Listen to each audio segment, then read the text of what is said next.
the next topic and going outside Nigeria now. Of course, it still concerns Nigeria as ECOWAS is concerned. And that will be talking about the coup in Gabon. Now, just in July, we had one in Niger. And the African Union, ECOWAS, and the world at large has not even found a solution yet. They are still deliberating, dialoguing, and now we have another one coming in on Wednesday, 30th of August, 2023 from Gabon. And we'll be looking at this vis-a-vis the problems of leadership in West Africa. But before we delve into the conversation, let's also see this report. When we return, we go into the conversation. It is 2023 and Africa still has at least 6 prominent countries under military leadership. These countries, though not developed enough under civil rule, have been suffering from dilapidated infrastructures, fractured health care system, corruption and fraudulent electoral systems to the regrettable detriment of their people. The juntas so instituted in the affected countries in the last 4 years has further damned developmental hopes of the people as it concerns quality education, ICT development and good governance. Many are already expressing fears that the situation in these countries may affect their neighbors, including Nigeria, which is struggling to remedy numerous economic maladies caused by the coronavirus pandemic and the sudden removal of the oil subsidy. Opinions already expressed heaped the incessant juntas on bad governance, impunity and electoral fraud, which have become the order of the day in Africa, meaning that if the government of the day refuses to do what is acceptable to the people, military actions will be held by the people. Is as a result of the poor governance, poor policies that some of these our leaders are implementing. You know, for example, now in Nigeria, a kind of the hardship that a lot of people are facing now. Removal of this subsidy, it has brought a lot of things that people are not even happy with it. Can be narrowed down to leadership experiences, and so when the people are discontented, there is bound to be reaction. And so the implication of military coming back actually is not that people are at peace with military rules, because we've had experiences of military dictators like Idi Amin, like all of them that ruled with iron hand. But then when the people are discontented and change is inevitable, this kind of changes come. Our leaders are not really interested in the youths, the younger generation that are supposed to be the future of our countries. So in a situation where they feel they have to be in power, even if they are old and incapacitated, not minding the fact that they are supposed to give the chance to our younger generation, it becomes a problem, because it is believed that ordinarily when you look at it, in their brain, you can see that they are old and tired. Realistically, democracy is not well practiced in the African continent. And from statistics, there are stolen mandates. And when stolen mandates are in place, you see, the people will not deliver the best to the people. The essence of democracy is that the relationship of government to the people should be fair to everyone. The African continent and its history of coup d'etat have been like a knot in its shell and are still prevalent even in the 21st century. Africa continues to suffer in keeping tabs on the Western world in the practice of democracy, but has failed to resolve the problem of corruption, nepotism, religion. What is your take on these coups? Because we saw one recently. We saw one in 2021, and there was even another in 2022. Now, 2023, we have seen this take place. So do you think this military junta is actually liaised, among themselves to start breaking out one after the other, or do you think one is just taking advantage of the situation at hand? And do you also think there are more to come? There are more to come. I'll tell you that there are more to come. You see, when you have leaders who are selfish, who are self-centered, who want to sit tight and don't want to leave, then you make coup inevitable. That's what we are witnessing. The situation in Niger, in Gabon, Mali, and Burkina Faso are similar, almost similar. It all boils down to bad leadership. In Gabon, you have a president whose father ruled the country for over 40 years, and he also ruled the country for 14 years, and he's going for another term. Same thing in Mali, Burkina Faso, and let's say Niger partly. So what we are seeing is that it's saying that in our local language, in our slang, he said, if you do anyhow, you see anyhow. Democracy leaders, African leaders have been doing anyhow. So what they are now seeing is, they are now seeing anyhow. Anyhow from the military, anyhow from the people. If you don't, the democracy comes with responsibilities. People keep saying democracy is the best form of government. It's okay, best, in quotes. That is, if the leaders follow the tenets of democracy. Democracy comes with responsibilities such as following the constitution, good governance, making life comfortable for your people. But African leaders have failed. That's why we are witnessing all this. Because I've said, Mom, Siko, you have to go. Ayadema, who I ruled them for several years, his son has taken. When Ayadema was alive, he made sure that even the pilots that flew his presidential jet happened to be one of his children. He put his family in all the key places. Likewise, the son is here. The same with Gabon. So what are we talking about? And people are now, well, I'm not supporting military anyway, military rule. But we need to understand that military rule is one of the forms of government. And if you have practiced democracy, and people look at it that, okay, it's not working for now, what have you benefited? And the military comes in, well, it's their choice. All right, over to Mr. Abdullahi. So, as mentioned, we have family members, that have been in position for longer. But now, even in Gabon, the situation we have at hand is the transitional leader is still a cousin of the ousted president. So, is this not still the same situation, but in a different dimension? Maybe not in democracy, but we are seeing it happen in the military regime. Yes, it's same thing. Yeah, it's like a case of the same tree, but different branches, But to be candid, the way democracy has been practiced across Africa leaves a lot of citizens with the question, is it what we actually want? Even if democracy seems to be, say, best form of government, I stand to argue anyway. But can't we redesign it, democracy in this instance, to fit what will benefit us all, to fit what will be, what will, make the dividends of that same democracy trickle down to the people in our villages, in our rural areas, and every one of us?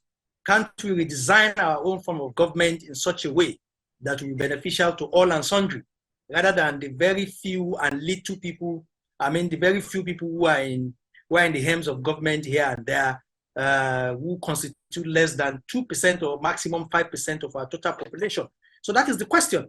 And when you have so many questions and so many challenges arising from one form of government, you give room for, like my colleague mentioned, military rule is another form of government, for people to also, think about how to explore other form of government. To be candid, I am not in support of military coups. But yes, people have their, notions. People have what they feel is best for them, and the citizens in this instance, have their choice to make.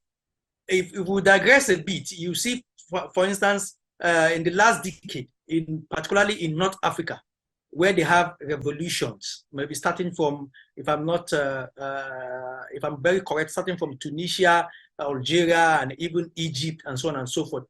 That revolution actually reset those countries. Today, the Arab world, particularly Egypt, Morocco, and Co, are doing far better than any part of Africa. yes, I stand to be corrected. In terms of infrastructure, in terms of citizens' welfare, and so on and so forth, is a kind of reawakening that made sure their government now are now standing on their toes to say, yes, these people are very much aware, they are very much at alert, and then we need to do our best to make them happy. So, but what do we have in West Africa? Seriously, West Africa to me is actually the very worst region in Africa. We've had, despite the large population, the large arable landmass, and so on and so forth, but what do we have for it? So it's been challenging. And even the democracy that we practice, like I mentioned earlier, is just benefiting very few people at the helms of affairs. We shouldn't be. How can a single family, father and son, rule a country for 55 years? We have Cameroon, for instance. Paul Biya has been there for 41 years or so, and so on. And so there are so many like that.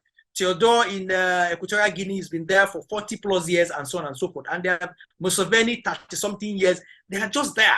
And these guys have plans for their kids or their children, their cousins, their wives to take over as successors. So you don't blame people or the citizens who seek other forms of government, whether it's military, to better their lot. I don't blame them a lot at all. But if you allow me to add, I would say we've been very lucky in Nigeria, despite our myriads of challenges and then problems. I think it was Babangida that's ruled out the most. 8 years, aside the democratic government, who spent also 8 years. So even though Obasanjo tried to infuse a kind of third term, he failed, and he gladly, peacefully walked away. You want to imagine what the stay put of Obasanjo would have been if he decided to say, okay, by fire, by force, he will continue to be in governance. And then we must also give kudos to Abdul Salami. He was there for just 1 year, Abubakar, and then did all the transition, and then last but not the least, former President Goodluck Jonathan, for all he did to really relinquish power as an incumbent president, to relinquish power after the first tenure that he lost power, that's also very amazing. Because with our population and our land mass in Nigeria, all these people that I mentioned, if they decided to go the negative way, what will the catastrophe it will have cost Nigeria is only imaginable. So I will keep saying we are very lucky in Nigeria, despite our challenges. We can do better anyway. Don't get me wrong, but still we are very lucky compared to what is happening in other parts of Africa. Okay, so to draw it all up now, good governance has been mentioned to be the panacea of coal-free Africa, and we have been saying this over and over. Almost every suggestion comes back to government should do it well, people at the helms of government should do it well, this and that and that. But still, these problems still persist. What exactly then is the solution? How does West Africa get out of all of this, issues? What exactly needs to be done? People are of course, infrastructure, let the masses breathe, as our president said, let there be food security, let there be this, let there be that, let there be those. But in all of these things are still lingering and the problems still continue. Then how do we go from here? Because it just feels like we keep going on and on in a cycle, and the issues seem not to be ending. The solution is give your people a good life. Give them what they want. In the Western world, have you heard of coups taking place in the UK, in America, and Canada, and those other countries? Because the basic things that people need, basic amenities are provided. People want to live comfortably. But it doesn't mean they don't have issues anyway. They have issues. There will always be issues. We are humans. Humans are not perfect. No perfect government. But what people want is give us good infrastructure, good roads, make the economy okay. People want to have 3 square meals, they have it. People want to live well, provide health, and so on and so forth. Provide those things. The people are okay.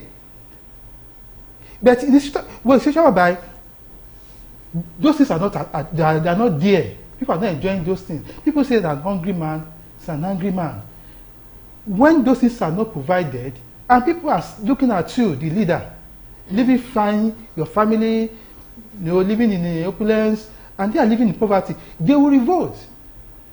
Even these military guys that you are talking about, some of them also are not, they are feeling the effects of bad governance. They are feeling it. That's why you see that's why these groups are taking place. But if African leaders are able to obey the constitution, don't manipulate the constitution for your own benefit.